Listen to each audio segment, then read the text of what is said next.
Dr. Paulo Celso dos Reis Gomes, o Sr. Ronaldo Moura Stabile, o Sr. Ronei Alves da Silva e o Sr. Xungô Choeda, que realizarão palestra no Seminário Internacional sobre Sustentabilidade, Desafios e Soluções.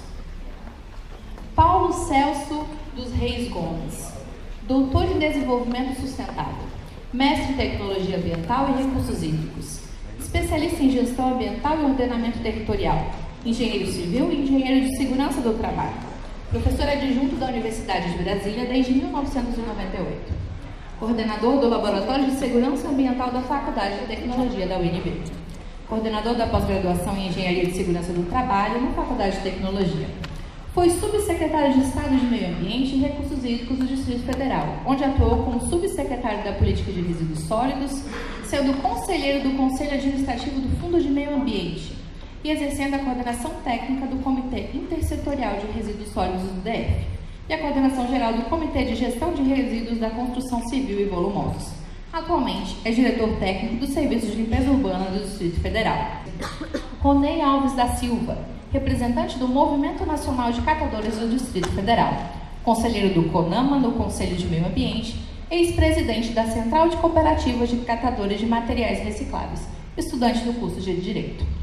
Com a palavra, o professor Dr. Paulo Celso dos Reis Gomes, o senhor Ronaldo Moura Stabile, o senhor Ronei Alves da Silva e o senhor Xungô Choeda para a sua palestra sobre o tema Resíduos Sólidos. Agradeço aí a oportunidade, ao convite que foi feito aqui ao SLU para poder apresentar um pouquinho do que está sendo feito aqui em Brasília, a experiência que nós estamos tendo em Brasília. Eu fico muito feliz de estar aqui, porque aqui é a casa do professor da universidade, e eu, como professor da universidade, eu me sinto muito à vontade, me sinto em casa aqui, né? Eu sou professor aqui da Faculdade de Tecnologia há 20 anos e estou cedido ao governo já tem quase 7 anos, ajudando e apoiando essas questões ligadas à gestão de resíduos sólidos. A ideia da palestra hoje, eu vou ser bem rápido, né? Não tenho muito tempo, então eu vou falar de alguns assuntos de forma bem superficial. Se alguém depois tiver alguma dúvida, a gente tem o tempo para o debate, ou então depois faz contato comigo pessoalmente ou por e-mail e a gente pode tirar essas dúvidas, tá? Então a ideia é falar um pouquinho sobre resíduos sólidos. Eu estou na frente do... Falar um pouquinho sobre resíduos sólidos aqui no DF, sobre essa gestão de resíduos sólidos.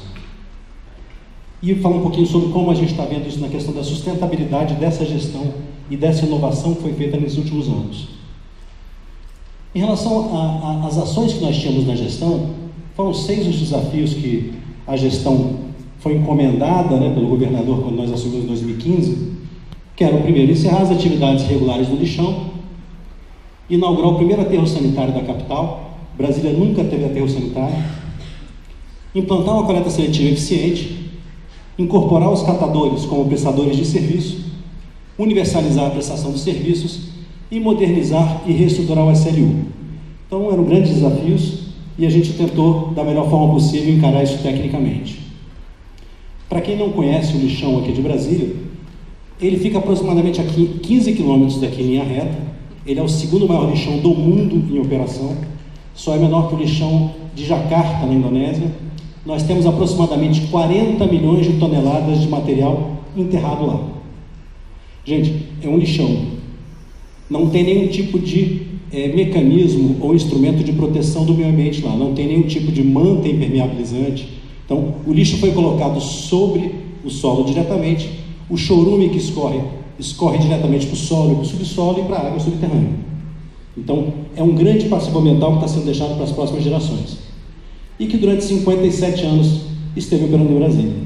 Então, esse desafio era o maior desafio. Eu já como subsecretário na gestão anterior de resíduos sólidos no meio ambiente, a gente tentou criar o arcabouço legal que desse possibilidade de fechar o lixão. Aqui foi a inauguração do aterro sanitário. Nós inauguramos o aterro em janeiro deste ano, janeiro de 2017, com recurso 100% do governo do Distrito Federal, não tem recurso federal na obra. É um terreno de 60 hectares, ele fica no final da Ceilândia, isso aqui são as bordas da Ceilândia, né? Então ele fica no final da Ceilândia, já próximo a Santo Antônio Descoberto. Essa é a área administrativa, tem uma área administrativa, uma oficina, balança aqui, a guarita de entrada, e a área de aterramento é aqui. Isso aqui é a estação de tratamento de esgoto Melchior da CAESB. É uma estação de tratamento de esgoto, por métodos de lodos ativados, quem for da área vai entender um pouquinho melhor, e ela hoje em dia recebe o chorume do aterro e trata aqui na Melchior. Então, além de ser um aterro sanitário com todo o mecanismo de proteção do solo, do subsolo, a cobertura, a operação para poder retirar os gases também, a gente tem do lado uma estação de tratamento para tratar o chorume que é coletado. Então, aqui, o impacto ao meio ambiente é muito minimizado. Dizer que não tem impacto é ser leviano, tem sempre um impacto, né? Mas você controla os impactos, tem mais facilidade de atuar numa questão de emergência ou de contingência. A capacidade dele é para 10 milhões de toneladas de resíduos para serem aterrados. Só para deixar claro, a gente só está conseguindo fazer essas ações aqui em Brasília porque o governador colocou como prioridade. O serviço de limpeza urbana não conseguiria fechar o lixão e inaugurar as coisas que está fazendo se não tivesse a prioridade do governo. A gente não atua sozinho, nós temos 17 órgãos do governo que atuam em parceria com a SLU. Secretaria de Desenvolvimento Social, a SEDESH-MID, Secretaria da Criança, Secretaria de Segurança Pública, Corpo de Bombeiros, Secretaria de Saúde, Secretaria de Educação. Então nós temos diversos órgãos, DETRAN, AGFIS, são órgãos aqui do Distrito Federal que apoiam o SLU nas suas ações. E hoje em dia, a coordenação desse projeto de encerramento do lixão está no escritório de projetos especiais no gabinete do governador. Então, digamos assim, o chefe das ações, quem coordena as ações, não é o diretor do SLU, não é ninguém da limpeza urbana, é o próprio governador. Isso facilitou muito com que nós tivéssemos prioridade na questão de recursos, né? Todos sabem que está um momento de crise financeira no Brasil e em Brasília. Então, os recursos foram obtidos para conseguir fazer frente aos desafios e também para que os outros órgãos que não são subordinados ao SLU colaborassem de forma mais efetiva, num cronograma mais apertado, né? Uma segunda questão que a gente trabalhou muito foi a questão do controle externo e interno. Então, além dos órgãos oficialmente fazem a fiscalização do SLU, como a DASA, que é a agência reguladora, o IBRAM, que é o órgão ambiental, o ICMBio, o órgão ambiental federal, o Ministério Público do Distrito Federal, o Tribunal de Contas daqui, nós fechamos com a DASA um contrato de gestão. É o único local do Brasil onde o serviço de limpeza pública urbana tem uma agência reguladora contratada para fazer a regulação. Então a gente colocou mais um ente fiscalizador sobre o SLU. E o CONLURB, que é o Conselho de Limpeza Urbana, ele existia no papel há 15 anos, e nós criamos o Conselho de Limpeza Urbana, que é um local para o controle social, onde existem indicações da sociedade, são eleitos representantes para fazer uma fiscalização. Nós temos uma reunião quinzenal no SLU para poder prestar contas à sociedade. E além disso, nós chamamos alguns órgãos da sociedade civil organizada para fiscalizar, principalmente o encerramento do lixão e a inauguração do aterro sanitário. Eles assinaram conosco um compromisso por Brasília, em janeiro deste ano, e o compromisso é que durante 10 anos, quer dizer, ele passa por 3 gestões, esses órgãos, a ABS, a ASEMAI, a AIDIS, a ISVA e a UIEGO, vão fazer o monitoramento tanto do lixão como do aterro sanitário. Do lixão para que ele não volte a funcionar e do aterro sanitário para que ele não vire lixão. Não sei se vocês sabem, a FUNASA, ela forneceu recursos para construir mais de 3 mil aterros sanitários no Brasil nos últimos 25 anos. Todos viraram lixão. O percentual é 100% dos aterros sanitários financiados pela FUNASA viraram lixão. Então, fazer um aterro sanitário inaugurar é difícil. Mais difícil é mantê-lo operando como aterro sanitário. O custeio, o recurso necessário para custeio é alto. E os municípios, não tendo recursos, acabam abandonando a boa operação. E um aterro sanitário mal operado em 3 meses vira um lixão. Um lixão nunca vai passar a ser um aterro sanitário, mas um aterro sanitário em 3 meses mal operado vira um lixão. A questão da transparência também é um marco que a gente está fazendo na gestão. Ao chegarmos, fizemos um relatório de 2014, que foi o ano anterior à nossa gestão, com todos os dados do SLU. Em 2016 soltamos o relatório de 2015, em 2017 soltamos de 2016, e agora a gente está soltando um relatório semestral. Então, quem quiser ter acesso a qualquer dado do SLU para pesquisa, como alunos de doutorado, tem alguns aqui, né? Ou para conhecimento, para exercer o controle social, é só entrar no site do SLU, procurar documentos, relatórios, dar download no relatório. Todos os contratos do SLU estão lá, todos os pagamentos realizados, todos os aditivos, qual o valor por tonelada, quantos funcionários tem terceirizados como garis varredores, né? Tem todos os números do SLU com evolução mês a mês, com gráficos demonstrando. A ideia é dar a possibilidade de realmente ter um controle social sobre órgãos de limpeza urbana.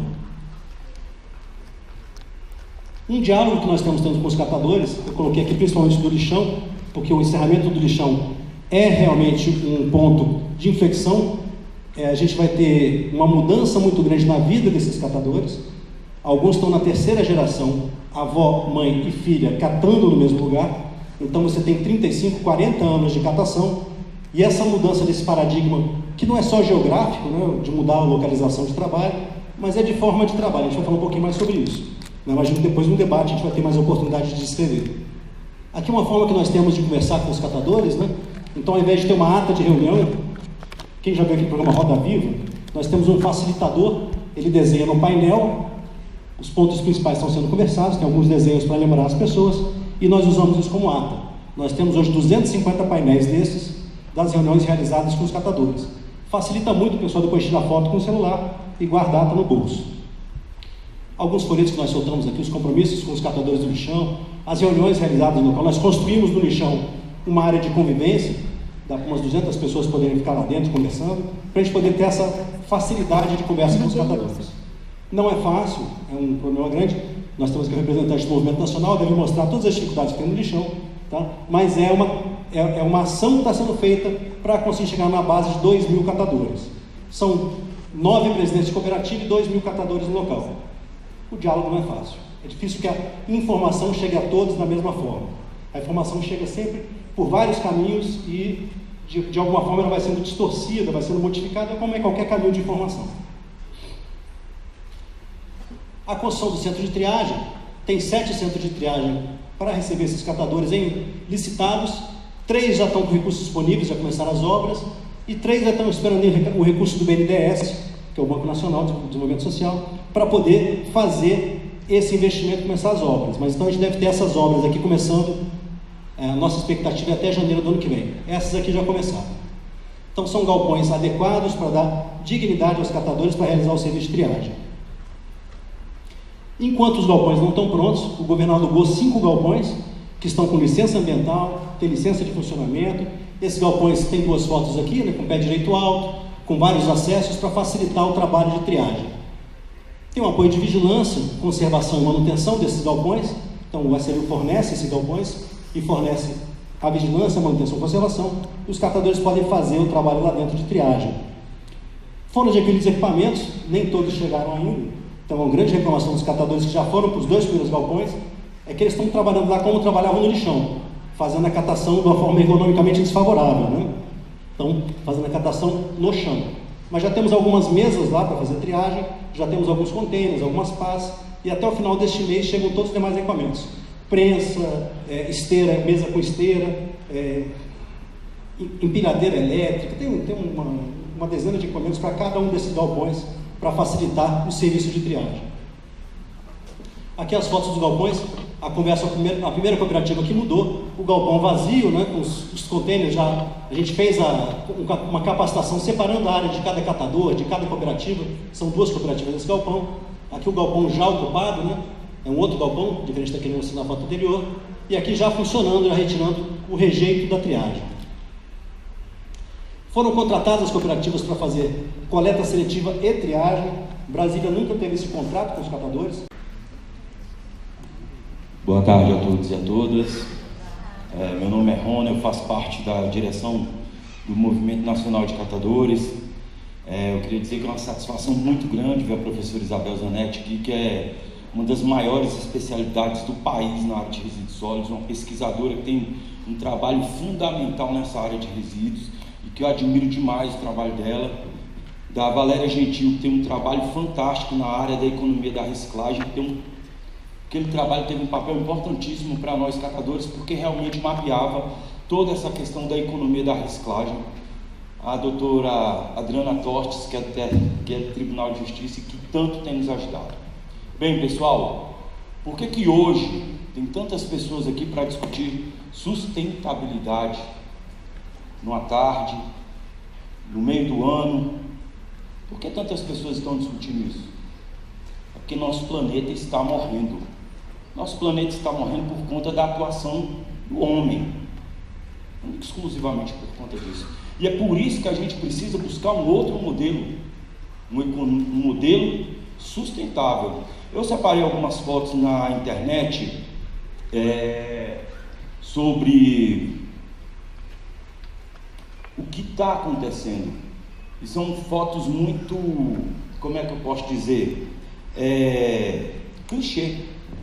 Você colocou lixo, mundo, essas fotos aqui vão aparecer. Qual o botão que aperta aqui? ESC? Qual que aperta? Esse aqui? Esse é meu patrão, por isso que eu sou seu fã. Bem, e aí em 2006, 2007, nós pegamos, 2005, existia uma discussão lá na Câmara Federal a respeito de uma lei que ia discutir lixo. E aí falaram, ó, catador, vocês tinham que discutir essa lei, porque ela bate diretamente em vocês. E aí a gente começou a participar de um monte de audiência pública, na Comissão de Constituição e Justiça, em várias comissões, e aí a gente conseguiu uma coisa que para nós era extremamente importante, e a gente nem sabia que existia, que era o processo de inclusão socioprodutiva dos catadores numa legislação específica. Claro, anteriormente tinha saído o decreto 5.940, que obrigava os órgãos do Executivo a implantarem coleta seletiva e destinarem seus resíduos para as cooperativas e associações de catadores, mas apenas isso não bastava. Então, na Política Nacional de Resíduos, ela trouxe o seguinte: pelo menos 14 vezes se fala o nome de catador de material reciclável. Porque vocês vão ver os palestrantes aqui falando, e sempre se falar em lixo, quando vai se falar de catador de material reciclável. E aí, por conta de uma questão, o lixo, além de ser um problema para a humanidade como um todo, é um problema para o planeta, mas ele também é uma outra coisa, ele é uma solução para milhares de pais de família aqui no Brasil e no mundo. Então, a Política Nacional de Resíduos, ela traz a inclusão socioprodutiva de catadores e catadoras de materiais recicláveis. Esse aqui, na realidade, era para ter ficado para trás, mas isso aqui são ilhas de plástico no oceano. No Pacífico, no Atlântico e assim por diante. Olha as fotos que eu estou falando para vocês. Olha a quantidade de lixo no mundo. Isso aí todo mundo sabe, que todo mundo já viu essa foto, não é possível. E aí a questão do catador de material reciclável. Existem catadores de materiais recicláveis que trabalham nas ruas, que trabalham em lixões, que trabalham em áreas do governo. Eu separei algumas fotos aqui, ali no canto ali, ó, bem aqui no canto, eu não sei se vocês estão vendo onde está circulado, onde tem um círculozinho aqui, ó, é uma criança que está no carrinho com a mãe, que foi tirado aqui na Asa Norte. Ali do outro lado, outro carrinho com outra mãe, ou com a mãe, tá vendo aqui na foto mais perto? Aqui no Cerrado, ali atrás do Noroeste, com a companheira Maírla.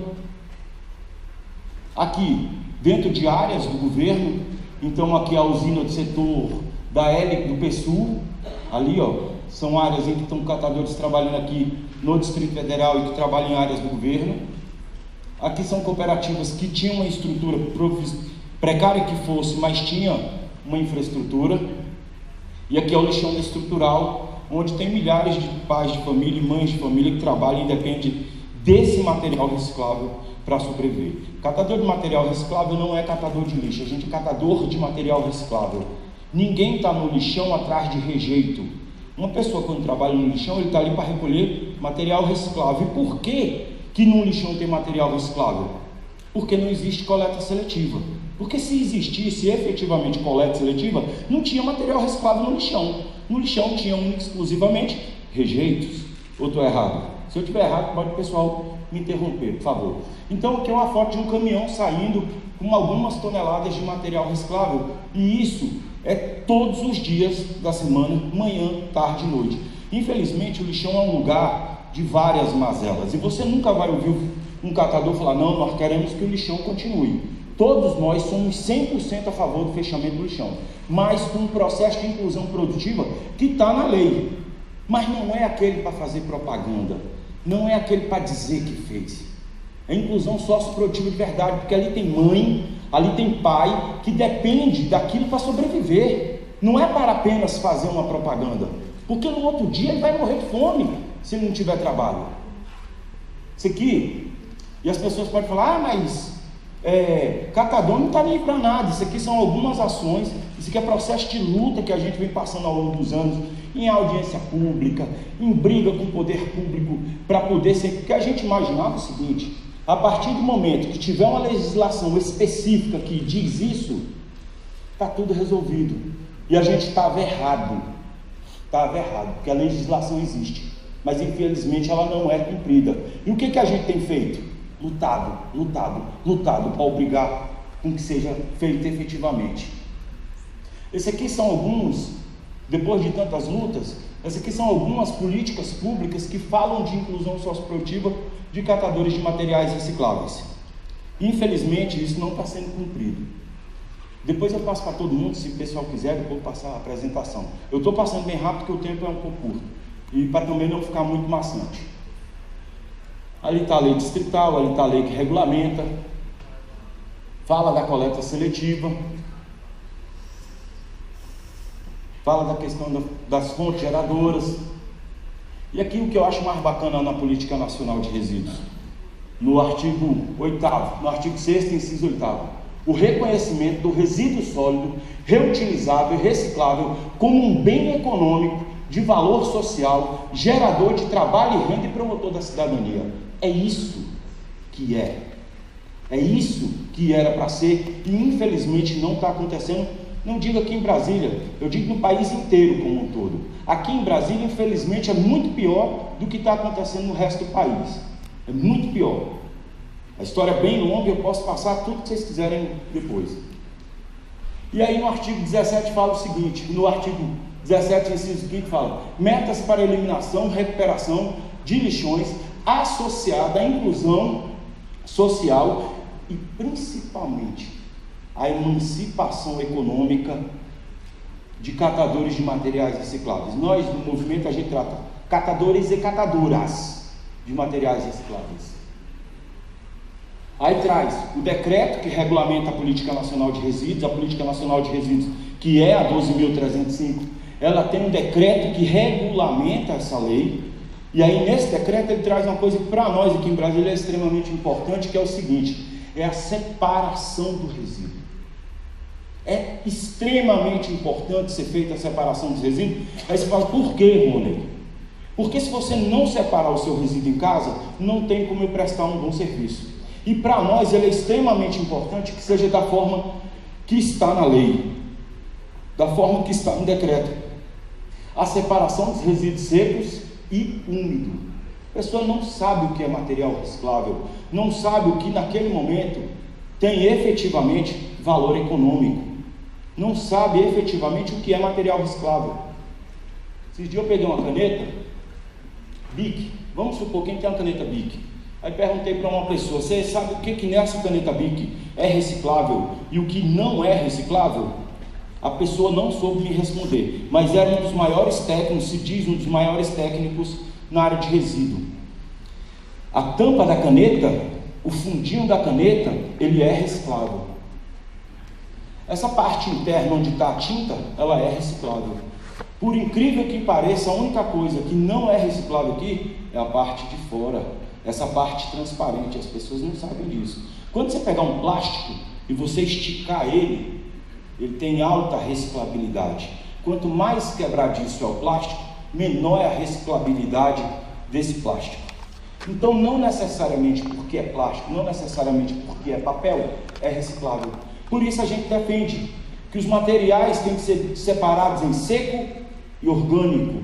Por quê? Porque nós que estamos nas cooperativas e associações, nós vamos separar aquilo que é reciclável daquilo que não é reciclável. Saiu uma resolução há bem pouco tempo atrás do CONAMA, porque o que acontece? Os municípios estão fazendo assim, uma sobrecoleta em cima do sistema de coleta público.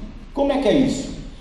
Os caminhões passam, normalmente, e aí depois ele passa um caminhão fazendo a coleta seletiva, que é basicamente uma coleta de garrafa PET, porque plástico, latinha ninguém coloca, todo mundo vende. É basicamente um recolhimento de embalagem. Só que não é apenas isso que uma residência produz. Uma residência produz uma série de materiais recicláveis que podem ir para a reciclagem. Bem, existem modelos de coleta seletiva que ele busca única e exclusivamente, sabe o quê? A maior quantidade de resíduos para serem enterrados. Quanto mais se enterrar, mais a empresa que transporta ganha e mais o operador do aterro sanitário ganha. Por isso se quer que enterre mais. Então faz uma coleta de embalagem e uma outra do resto do lixo. O que é feito com o resto do lixo? Enterra. E aí, vamos criar aterro sanitário. Essa é a coleta seletiva que chegou. Você tem como voltar do começo, o pessoal prestar atenção na lateral do caminhão que estava descarregando? Bota do começo, rapidinho. Oh, abençoe. Abre a imagem, abre ele, bota ele em tela grande. Olha lá, coleta seletiva, vocês viram? Que acabou de chegar. Esse é para você ver o tipo de material que chega na coleta seletiva. Olha aí. O governo fala que implantou coleta seletiva no Distrito Federal, mas isso é mentira. O material que está chegando das carretas ainda está melhor que esse aqui, não está? Não é? Gente, deixa eu perguntar agora para vocês aqui rapidinho. Se fechar aqui o lixão dia 17, que eles estão começando a tirar o material agora dia 17, é a inauguração do aterro sanitário de Samambaia. Quero perguntar para vocês, como é que vai fazer com 2.000 pais de família que tem aqui para trabalhar, hein? Como é que vai fazer? Rapaz, esse governo vai ter que dar um jeito para essas famílias, né? Porque do jeito que está aí, não tem como ficar não. Ele não tinha prometido a construção dos galpão, botar o material para o povo? Logo uma, ele vai tirar o emprego de muita gente aqui e vai acabar com a cidade. Porque a cidade aqui é movida desse lixo aqui, ó. Né? A rede aqui dessa cidade aqui é de 85 para lá. Daqui de cima desse lixo. Se vocês tirarem daqui, nós temos que ferrar todo mundo. Quando arrumar a coxinha, ele embora. Olha o que chega aí na coleta. Aí eu vou adiantar que o meu tempo está acabando, eu vou mostrar outro vídeo rápido. Olha aí, ó. Resíduo hospitalar, gente. Meu Deus do céu. Isso aqui é da coleta seletiva. Aí, ó. Topo, pau, bagaço de laranja. Samambaia. Essa carreta sai da usina e tudo isso aí são milhares de toneladas de materiais recicláveis que estão sendo enterrados no aterro sanitário de Samambaia, porque Brasília não tem coleta seletiva. Tá aí, ó. Só numa escala industrial, né? A desculpa é que não tem viabilidade econômica. Não tem viabilidade econômica porque não se separa os resíduos, porque não é recolhido os materiais de forma seletiva. Aí já tirou, os catadores tiraram cedo, a primeira tirou o governo, que foi por parte de compostagem, só para receber. Não tem valor, tá? Você paga para receber.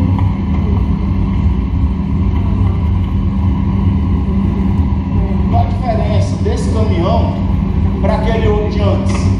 Essa é uma pergunta. Aê! Aê!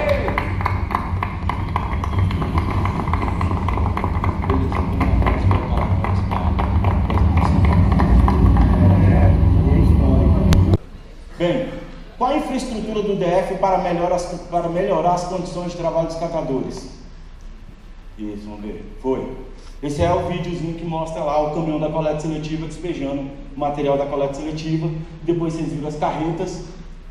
Esse aqui é uma Mariscleide, no finalzinho eu quero mostrar para vocês. Eu queria perguntar para vocês, gente, qual a diferença daquele caminhão que vocês viram descarregando lá em cima, do aterro sanitário de Brasília e do lixão da estrutural? 3 minutos eu tenho. Qual a diferença? A diferença é que num tem catadores retirando material reciclável, no outro não tem, vai ser enterrado tudo mesmo. Eu não estou dizendo, gente, que catador tem que estar no lixão. Catador tinha que estar num galpão, com infraestrutura.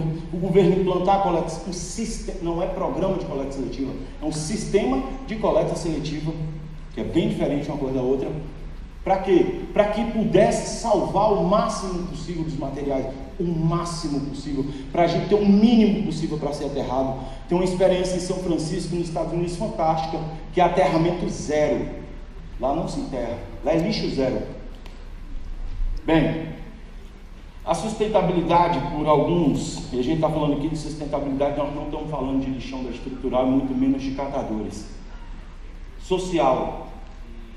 Sustentabilidade, ela perpassa por um processo de inclusão social. Ela perpassa por por uma questão ambiental, que é que não tenha lixão, muito menos aterro sanitário e muito menos incineradores para queimar lixo. Simples assim. Perpassa para a gente, cidadão, separar o máximo possível para que a gente não acabe com esse planeta.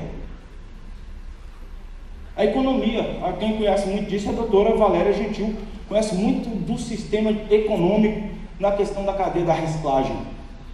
Cultural, cultura, a gente passa, se a gente joga no lixo pela porta, a gente joga no lixo na rua, nós temos, gente, o maior lixão da América Latina, mas nós temos mais de 1000 micro lixões no DF, em parte por essa questão educacional, as pessoas jogam lixo na rua, mas por outra, porque não existe um sistema para receber esse lixo. Foi falado de um sistema lá em Ceilândia. Imagina o cara sair do Paranoá, pegar o lixo dele, botar numa jeguinha, numa carroça, e sair do Paranoá para ir para Ceilândia para botar no pata lixo. Vocês já pararam para pensar um trem desse? Imagina uma jeguinha pegar aqui e ir para Ceilândia. Vocês já pararam para pensar num trem desse? Aí tem a questão da vontade política. Política Nacional de Resíduos foi aprovada em 2010. 4 anos depois não era mais para ter lixão. Vocês não vão acreditar no que eu vou falar agora, mas o Estádio Nacional, ele custou 2 bi pedrada, está pronto. Você está vendo milhares de pais de família no meio da rua. Aqui não, ele vai se for bem ali, tem um monte. No Noroeste saíram 30, já tem mais 100. Mas o estádio está pronto. Você vai aqui, ó, Brasília está sem água. Já inauguraram o negócio de receber água aqui. 50 milhões de reais. Pipocou em janeiro, está pronto hoje. E nós estamos no pau da goiaba no lixão. Não é brincadeira.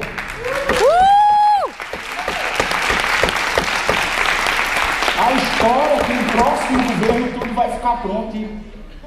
gente, quem conhece aqui a Brasília, as escolas de lata, que era para emergencial 1 ano.